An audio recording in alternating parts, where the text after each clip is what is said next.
Dans Hébreux chapitre 11, le verset 6, la Bible dit « Or, sans la foi, il est impossible de lui être agréable. » Et dans Genèse chapitre 1, le verset 3, là, la Bible nous montre, Dieu dit que la lumière soit et la lumière fut.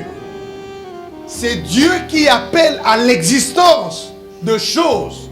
Vous comprenez, n'est-ce pas? La parole de Dieu, c'est le Dieu lui-même bien-aimé. Elle est porteuse de salut et de vie nouvelle. Vous pouvez méditer dans Psaume 107, le verset 20. Vous pouvez également lire Ézéchiel, chapitre 37, verset 4. Ésaïe 55, 10. La parole de Dieu est la manifestation de la grâce divine. Vous pouvez méditer Jean 1, 14. La parole de Dieu est la vérité. Nous allons une fois de plus incliner nos têtes dans la prière. Père, nous voulons te rendre de multiples actions de grâce. Toi qui nous as réveillés ce matin et qui nous a donné la force, surtout d'avoir disponibilisé nos cœurs pour que nous puissions venir ici pour pouvoir communier avec toi. Bénis la présence de chacun de nous. Nous te prions, toi qui nous aimes d'un amour profond, que tu puisses, ô Dieu d'amour, alors que nous voulons partager ta parole, mettre des bonnes dispositions dans le cœur de chacun afin de pouvoir recevoir quelque chose venant de toi. Ce que nous voulons, Seigneur, c'est que tu ouvres l'entendement spirituel de chacun de nous. Tu nous donnes la capacité de comprendre ce que tu veux nous communiquer et que ta parole soit vie en chacun de nous. Sanctifie ces moments.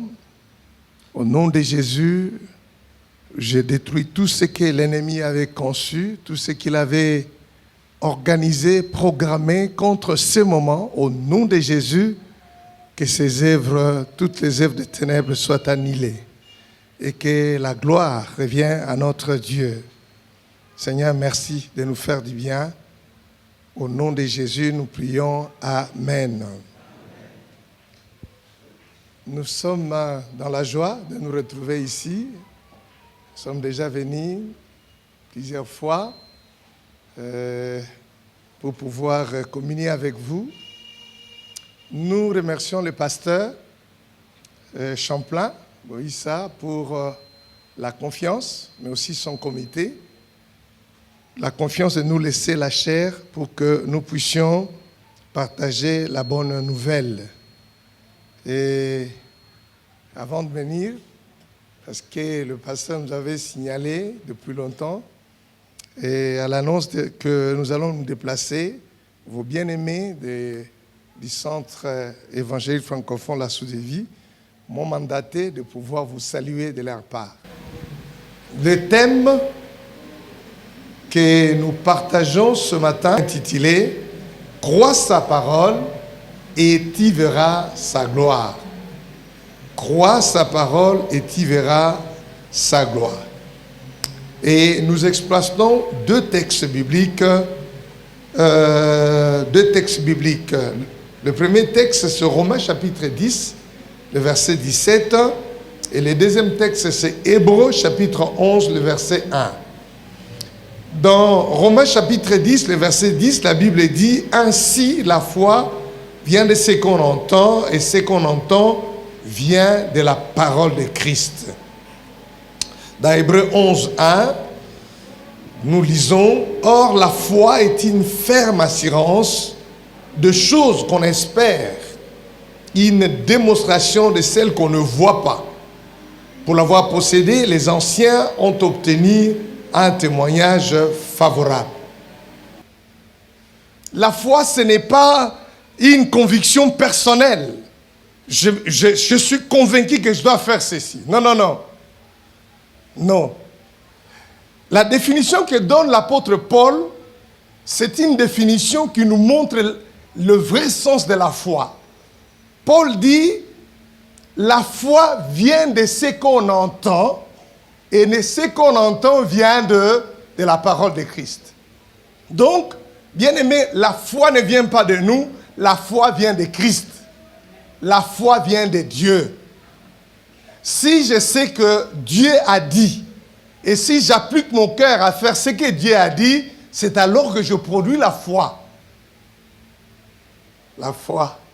Un thème que beaucoup de gens confondent et c'est compliqué. Bien-aimés, on peut prendre, même si nous prenons la galerie que nous trouvons ici, des hommes de foi que nous trouvons dans Hébreux chapitre 11, on parle d'Abraham, d'Isaac, de Jacob et de tous ces gens, n'est-ce pas, qui ont vécu par la foi. Vous devez comprendre la foi comme étant quelque chose qui vient de Dieu. Abraham avait reçu la promesse. Dieu lui avait dit, quitte ton pays et va dans les lieux que je te conduirai. Il a quitté il a quitté Charan et il est allé. Il était sous l'ordre ou sous le commandement de Dieu. C'est vrai qu'il a vécu dans cette terre de Canaan comme un étranger, mais Dieu lui avait dit que la terre où vous vous trouvez, je te la donne à toi et à ta descendance. Donc, pour Abraham, il savait que la terre de Canaan était à lui parce que Dieu l'avait dit. Abraham a dit cela à Isaac. Isaac a communiqué cette même parole de Dieu à Jacob. Et Jacob a communiqué la même parole à ses enfants. Lorsque les enfants d'Israël étaient en Égypte pendant les 430 ans, ils savaient que Canaan c'était leur terre et qu'un jour, ils fouleront leurs pieds. Ce qui fait qu'ils étaient affermis dans leur foi, n'est-ce pas? Ils rencontraient alors cette définition du livre d'Hébreux, parce que Dieu avait déjà parlé, ils étaient fondés dans ce que Dieu avait dit, et ils savaient que tôt ou tard, Dieu accomplira ce qu'il avait promis. Chaque fois qu'ils marchaient, ils savaient que Canaan était leur terre. Partout où ils allaient, même malgré la souffrance qu'ils avaient subie en Égypte, ils savaient que Canaan était leur terre. Et c'était la terre promise qu'un jour, leurs pieds fouleront Canaan. La foi, la foi doit être fondée sur ce que Dieu a dit, sur la promesse de Dieu. Si Dieu ne vous a pas dit, vous ne pouvez pas vous lever. C'est vrai, la parole de Dieu, nous allons voir, la Bible est la parole de Dieu, c'est vrai. Mais il faut que chaque fois que nous lisons la Bible, nous puissions la contextualiser pour que la parole que nous prenons, la parole que nous recevons, soit la parole de Dieu pour nous. Il ne suffit pas seulement de lire « Pierre a marché sur les eaux ». C'est vrai, la Bible le dit, que Pierre a marché sur les eaux. Mais vous ne pouvez pas vous lever du jour au lendemain, vous dites en tout cas, puisque Pierre avait marché sur les eaux, moi aussi je vais marcher sur les eaux par la foi. Ça, ce n'est pas la foi. Ce n'est pas la foi.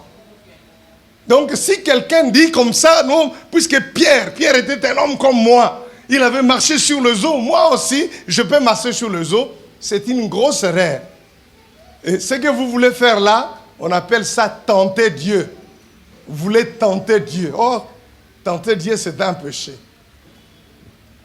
Alors, nous disons que la vraie définition de la foi, c'est celle que nous donne l'apôtre Paul. Il dit la foi vient de ce qu'on entend de Christ. De ce qu'on entend de Christ. La foi vient de ce qu'on entend de Christ. La foi vient de Dieu. Alors nous disons, crois sa parole et tu verras sa gloire.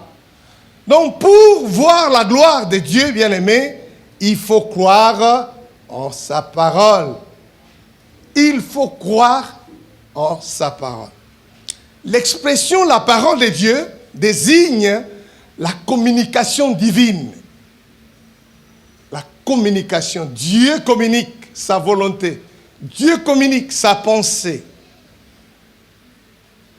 Le mot hébreu, dabar, traduit par Logos dans la version des 70, pardon, la version des 70, affirme que Dieu est un Dieu qui parle, qui se révèle et qui communique. Dieu est un Dieu qui parle, qui se révèle et qui communique. L'une des raisons pour laquelle Dieu a créé l'homme, c'est pour communier avec lui.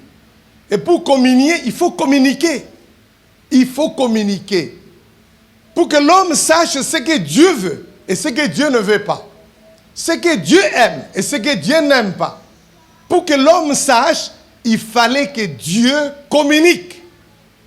Il fallait que Dieu révèle sa volonté. Il fallait que Dieu parle. Parce que si Dieu n'a pas parlé, nous ne pouvons pas le faire dire des choses qu'il n'a pas dit. Il faut que nous le comprenions très bien. Ceci veut dire, bien-aimé, que sa parole est la manifestation de sa personnalité. La parole de Dieu est la manifestation de sa personnalité. Vous savez, lorsque vous connaissez une personne, même si elle n'est pas là, quelqu'un peut vous dire, oh non, ton ami était ici, il a dit ceci. Même si on ne cite pas le nom de l'ami, vous pouvez savoir qu'il n'y a que tel ami qui peut parler comme ça. Parce que la parole révèle la personnalité de la personne. C'est pourquoi lorsque nous parlons ici, par exemple, que le Saint-Esprit est une personne, le Saint-Esprit parle. Nous disons que le Fils est une personne parce qu'il parle. Et nous pouvons dire, ici c'est le Saint-Esprit qui parle, ici c'est le Père qui parle. Ici c'est Jésus, le Fils de Dieu qui parle. Donc, la parole révèle la personnalité d'une personne. Pour connaître Dieu, savoir ce qu'il aime et ce qu'il n'aime pas, pour connaître sa volonté, ses exigences, ses préférences et ses attentes, pour connaître son plan et les promesses qu'il nous a faites, c'est seulement par le moyen de la parole que nous pouvons, bien-aimés frères et sœurs, comprendre ce que Dieu veut. Seulement par ces moyens-là. Il n'y a pas un autre moyen. Nous ne pouvons pas inventer, nous ne pouvons pas imaginer de choses. Nous avons besoin d'écouter Dieu. D'écouter Dieu pour que nous puissions réagir notre comportement, notre attitude, nos pensées par rapport à ce que Dieu nous dit. La parole de Dieu est digne de confiance, bien-aimés. Parce que c'est Dieu qui parle. Il est le créateur. Il est celui qui connaît pourquoi le monde existe. Pourquoi nous sommes sur la terre. Pourquoi il veut qu'il y ait un soir et il y ait un matin. C'est lui qui connaît. Il n'y a que lui. À part lui, ok, personne d'autre ne peut nous convaincre. Des fois, nous nous posons la question, qu'est-ce qui était arrivé à Adam? Parce qu'il écoutait la voix de Dieu. Quand il n'a pas discerné, quand il a entendu la voix de quelqu'un d'autre pour dire, oh, ce n'est pas Dieu. Dieu ne parle pas comme ça. Dieu nous a dit de manger de tout le fruit des arbres du jardin, sauf le fruit de l'arbre de connaissance des biens et du mal. Mais vous venez nous dire que nous pouvons manger, ça ne nous fera rien. Adam avait manqué le discernement. Bien aimé, lorsque vous entendez la voix du Seigneur et vous manquez le discernement pour discerner si c'est la voix de l'homme ou la voix de Dieu, c'est un vrai problème. Aujourd'hui, l'Église est en mal. Pourquoi? Parce que les hommes parlent de la part de Dieu. Il est soi-disant prophète, quelqu'un qui vient avec son imagination et il vous dit des choses sur lesquelles vous croyez. Et si vous n'avez pas le discernement, vous pouvez attendre cette promesse croyant que cela vient de Dieu alors que cela ne vient pas de Dieu. Il faut le discernement. J'aime l'apôtre Paul quand il parle aux Galates, il dit « Galates insensés, qui vous a envoûté ?» Et il précise, si un homme, même un ange descendant du ciel, si vous apporte une autre parole que celle que vous avez reçue, qu'il soit anathème. Bien-aimé, tout n'est pas parole de Dieu. Il y a aussi la parole des hommes. Vous pouvez regarder dans la Bible, tout ce que nous appelons des prophètes n'étaient pas des gens qui inventé des choses. Ils étaient la bouche de Dieu. C'est Dieu qui leur a ordonné. Quand Élie vient devant Akab, il dit, il ne pleura pas pendant 3 mois. Sinon, à ma parole, ce n'est pas sa parole. Si vous méditez bien, vous allez voir, c'est Dieu qui l'a ordonné, va dire Akab. Comprenez, n'est-ce pas? Et lorsque la personne parle ainsi parce qu'il a reçu le message de Dieu, alors cette personne verra la gloire de Dieu. Où la chose s'accomplira, où Dieu témoignera que cela vient de lui. Donc, nous croyons que la parole de Dieu est digne de confiance, pourvu que nous ayons le discernement. Quiconque lit la parole de Dieu, médite la parole de Dieu et étudie la parole de Dieu, doit le faire avec intérêt. Avec intérêt, prendre tout le temps pour voir qu'est-ce qui est dit ici, qui parle, il s'adresse à qui, qu'est-ce qu'il veut lui dire. Il faut que vous puissiez prendre cette parole avec intérêt avant de l'actualiser. Avant de l'actualiser, pour que cela devienne ma parole, la parole de Dieu pour moi, il faut d'abord que je puisse comprendre le contexte dans lequel cela a été dit. Et cela est très important, bien-aimés. Dans Hébreux chapitre 11, le verset 6, la Bible dit, or sans la foi, il est impossible de lui être agréable. Car il faut que celui qui s'approche de Dieu croit que Dieu existe et qu'il est le rémunérateur de ceux qui le cherchent. Cela veut dire que celui qui s'approche de Dieu doit être fondé sur la révélation de Dieu. Il faut qu'il connaisse ces dieux-là. Il ne doit pas venir comme quelqu'un qui ne connaît pas, vient seulement, il part. Non, non, non. Cette personne qui s'approche de Dieu doit avoir la foi. Cela doit avoir écouté au préalable ce que Dieu est et ce que Dieu fait, ce que Dieu attend de nous. Croire à sa parole, c'est important, bien-aimés frères et sœurs. La parole de Dieu a le pouvoir de créer. La parole de Dieu a le pouvoir de créer. Dans Genèse chapitre 1, le verset 3, là la Bible nous montre, Dieu dit que la lumière soit et la lumière fut. C'est Dieu qui appelle à l'existence de choses. Vous comprenez, n'est-ce pas? Parce qu'il n'y a que la parole de Dieu qui appelle à l'existence. C'est au moyen de sa parole que le Seigneur opère de grandes choses. La parole est le moyen de Dieu pour appeler à l'existence de choses qui n'existent pas. Mais lorsque Dieu dit quelque chose déjà, la chose est déjà là.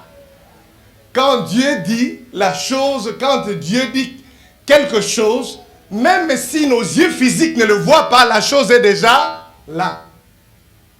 C'est pourquoi il est aussi important que l'on puisse voir au travers des yeux de Dieu ou voir comme Dieu le voit. Pour que nous puissions voir la gloire de Dieu. Il faut que nous croyions que ce que Dieu dit, il l'a déjà fait. Il l'a déjà, même si vous ne voyez pas encore dans le physique, la chose est déjà faite. Il est déjà là. La parole de Dieu, c'est Dieu lui-même. La parole de Dieu, c'est le Dieu lui-même bien-aimé. Elle est porteuse de salut et de vie nouvelle. Vous pouvez méditer dans Psaume 107, le verset 20. Vous pouvez également lire Ézéchiel, chapitre 37, verset 4. La parole de Dieu accomplit les desseins de Dieu. Lorsque Dieu dit, c'est pour que les choses s'effacent. Pour que cela accomplisse sa volonté, ses desseins. C'est important. Ésaïe 55, 10. La parole de Dieu est la manifestation de la grâce divine. Vous pouvez méditer Jean 1, 14. La parole de Dieu est la vérité. Et la vérité, nous devons l'accepter comme telle. Le Seigneur n'a qu'une parole. Quand il dit quelque chose, lorsque sa parole sort, elle ne rentre pas chez lui sans qu'elle ait accompli la volonté de Dieu. Ésaïe, le prophète, le dit dans Ésaïe 55, 11. Il dit, le Seigneur dit, ainsi en est-il de ma parole qui sort de ma bouche, elle ne retourne point à moi sans effet, sans avoir exécuté ma volonté et accompli mes desseins. Nous devons prendre la parole de Dieu avec beaucoup de confiance. L'expression croire en sa parole nous révèle plusieurs vérités. Croire à sa parole signifie accepter ce que Dieu dit que c'est la vérité. Si je dis je crois, donc je crois à la véracité. Je crois que cette parole est la vérité. Quand la parole de Dieu sort, bien-aimés frères et sœurs, nous devons croire que cela est vrai. Et nous devons adapter notre attitude par rapport à ce que Dieu nous dit. Le fondement de ta parole est la vérité, nous dit Psaume 119, le verset 160. Quand le Seigneur dit qu'il m'aime, je crois qu'il m'aime, mais je ne doute pas. Quand le Seigneur dit qu'il me bénit, j'accepte qu'il me bénit. Parce qu'il n'a pas de raison de mentir, bien aimés frères et sœurs. Lorsqu'il dit qu'il me guérit, je crois à la guérison. Lorsqu'il dit, dans les maîtrisures de Jésus, nous avons la guérison. Je crois, je ne doute point. Je sais que ce que Dieu a dit est vrai. Lorsqu'il me dit qu'il prend soin de moi, qu'il me garde, il me protège, qu'il est avec moi, quand il dit, je suis avec toi tous les jours, je le crois, parce que cela sort de lui. Donc même lorsque je traverse par le feu, je n'ai pas peur parce qu'il est avec moi. Lorsque je traverse les eaux, je n'ai pas peur parce qu'il a dit qu'il est avec moi. Il faut croire à la parole de Dieu, bien-aimés frères et sœurs, et la considérer comme étant la vérité. Croire à sa parole, c'est obéir à ce qu'il révèle ou à ce qu'elle révèle. Lorsque Dieu parle, il faut croire. Mais non seulement cette foi n'est pas une foi, mais la foi se voit bien aimée par l'obéissance. Lorsque Dieu dit quelque chose, il faut obéir. Il faut obéir. Nous avons le cas d'Abraham. Dans Hébreux 11, le verset 8, la Bible dit, c'est par la foi qu'Abraham, lors de sa vocation, obéit et partit pour un lieu qu'il devait recevoir en héritage et qui partit sans savoir où il allait. Mais puisque Dieu a dit, sors de ton pays, pars dans le lieu que je t'indiquerai, il n'a pas hésité. La vraie foi, c'est ça. La vraie foi, c'est lorsque Dieu parle, nous obéissons. Si vous n'obéissez pas à la parole de Dieu et vous dites vous avez la foi, c'est une grosse erreur.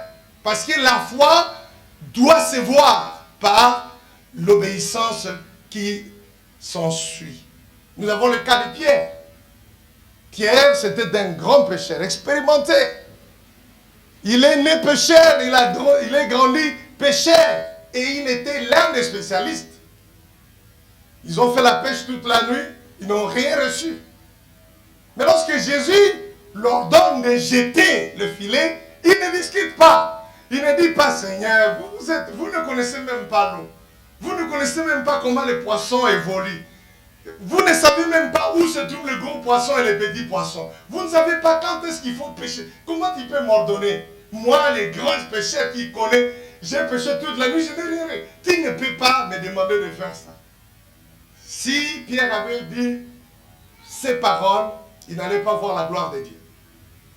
C'est tout simplement en obéissant. Puisque à ta parole, et Pierre voit la gloire de Dieu. Donc, croire en sa parole signifie obéir à ce qu'il révèle. C'est important. Croire à sa parole, c'est espérer fermement à sa promesse. Espérer fermement. Il y a des hommes et des femmes qui écoutent la parole de Dieu, mais ils n'espèrent pas avec fermeté. Ils croient qu'à un certain moment, est-ce que le doute glisse? Ils pensent qu'est-ce que c'est Dieu qui a dit? Est-ce que ce que Dieu a dit est vrai? Est-ce qu'il va le faire? Mais nous avons des gens comme Abraham que nous avons cité. Dans Romains chapitre 4, le verset 18, la Bible dit, espérons contre toute espérance, il crie en sorte qu'il devint père d'un grand nombre de nations, selon ce que lui avait dit, le Seigneur, terre sera ta postérité. Abraham, s'il avait douté, Dieu parle des fois de choses qui ne peuvent pas se réaliser. Moi, un vieux, à 100 ans, dit que j'aurai un enfant, j'aurai une descendance. Mais regardez, ma femme Sarah, elle a vieilli, elle n'a plus... Est-ce que de Sarah peut sortir encore un bébé? S'il avait pensé comme ça, il avait réfléchi comme ça en doutant, il n'allait pas voir la gloire de Dieu. Mais, bien aimé, en espérant fermement, Dieu m'a promis une descendance. Même lorsqu'il avait 100 ans, il n'avait pas de doute là-dessus. Et nous voyons que Dieu honore toujours sa parole, bien-aimés frères et sœurs. Et il y a beaucoup de cas dans la Bible. Vous pouvez prendre le cas de Siméon. Si Siméon, vieux qu'il était, avait vu Jésus, c'est parce qu'il avait pris la parole de Dieu avec fermeté. Hein? Le Saint-Esprit lui avait dit, tu ne mourras pas avant de voir la gloire d'Israël. Il l'a tenu bon fermement jusqu'à ce qu'il a vu la gloire de Dieu. Je vais conclure. Avant de conclure, je dis quand même que croire à sa parole, c'est avoir une ferme assurance de posséder ce que Dieu a donné. Ça aussi, c'est important. Croire à sa parole, c'est avoir une ferme assurance de posséder. De posséder déjà la chose que Dieu a promis. Parce que Dieu ne ment pas. Dieu ne ment pas. La parole est la manifestation de sa personnalité. La parole de Dieu a le pouvoir de créer. La parole de Dieu, c'est Dieu lui-même. La parole de Dieu est digne de confiance. Croire à sa parole, c'est accepter ce que Dieu dit que c'est la vérité. Croire à sa parole, c'est obéir à ce qu'il révèle. Croire à sa parole, c'est recevoir avec empressement ce qu'il donne. Croire à sa parole, c'est avoir une ferme assurance de posséder ce que Dieu a déjà donné. Si vous êtes là, vous avez entendu la parole de Dieu, vous avez compris que cette parole est la mienne. Cette parole est dite, cette parole, le Saint-Esprit me convainc que cette parole de Dieu qui sort, elle est mienne. Que vous n'avez pas encore vu la gloire de Dieu, j'aimerais prier pour vous. Quand Dieu parle, c'est qu'il a déjà donné la chose. Même si vous ne voyez pas avec vos yeux physiques, croyez. Je bénis le Seigneur parce que nous qui sommes enfants de Dieu, nous ne sommes pas seulement humains, mais nous sommes aussi divins. Parce que le Seigneur habite en nous. Nous pouvons voir au travers des yeux de Dieu. Croire, c'est voir au travers de ses yeux ce qu'il a déjà révélé. Alors, il y a certainement une promesse qui a retenu votre attention et vous attendez cette promesse accomplir. Il y a certainement quelque chose que vous avez demandé à Dieu que vous attendez que le Seigneur accomplisse. J'aimerais prier avec vous. Je vous invite à incliner vos têtes dans la prière et que vous puissiez fixer le regard sur ce que vous avez reçu comme promesse de Dieu. Vous fixez par la foi, vous voyez la chose. Et j'aimerais que vous puissiez toucher votre cœur pendant que je vais prier pour vous. Parce que je crois que lorsqu'une personne croit à sa parole, elle voit la gloire de Dieu. Je le crois. Je ne doute pas. Vous savez que Dieu parle. Et Dieu vous a déjà parlé. Et vous attendez la réalisation de sa promesse. Et moi, je vais le rappeler ce matin. Sa parole. Pour qu'il accomplisse ce qu'il avait promis. C'est à quoi vous avez fondé votre foi. Éternel notre Dieu. Merci parce que ta parole est la vérité. Merci parce que lorsque tu parles, Seigneur, c'est que tu as déjà révélé ce que tu veux, Seigneur mon Dieu, faire. Soit pour le monde, soit pour l'individu, soit pour l'Église. Seigneur Dieu de grâce, tout ce que tu as consigné dans ta parole, que nous appelons la Bible, nous croyons que c'est ta parole. Tu nous as révélé ta volonté. Tu nous as révélé ce que tu veux faire pour nous, ce que tu veux accomplir dans nos vies. Nous croyons que tout ce que tu as révélé est vrai. Je te prie, oh Dieu, toi qui honores ta parole, de pouvoir manifester ton amour et ta bonté à l'égard de mon frère, à l'égard de ma soeur. Accomplis ce que tu avais révélé. Accomplis ce à quoi, Seigneur mon Dieu, il a mis sa foi. C'est à quoi il a fondé son espérance. Dieu d'amour et de miséricorde. La Bible nous dit que tu veilles à ta parole pour l'accomplir. Merci de faire ta volonté, de faire le bien à mon frère et à ma soeur, pour que nous puissions continuer à croire à tout ce que tu nous donnes. Seigneur, mon Dieu, mon roi, nous voulons voir la manifestation de ta gloire.